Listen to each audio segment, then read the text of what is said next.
আমরা সব শাহ অলিউল্লাহ ট্রাভেলসে উমরায় এসেছি। এখন আমরা মসজিদে নমিরাতে আছি। আরও সাথী ভাইরা আছে, আরও সাথী ভাইরা নামাজ পড়ছে 2 রাকাত। আরাফাতের ময়দান হয়ে মসজিদে নমিরাতে এসেছি।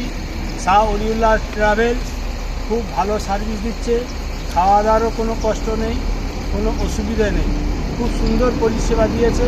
আলহামদুলিল্লাহ, দোয়া করবেন। আর কিছু দিন থাকবো, আমাদের যেন আল্লাহ সুস্থ রাখে, প্রত্যেকে দোয়া করবেন।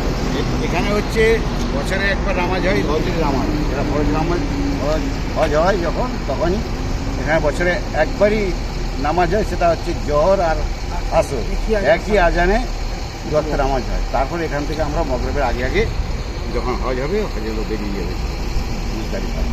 আর সারা বছর এই মসজিদ সারা বছরই বন্ধ থাকে। এই মসজিদ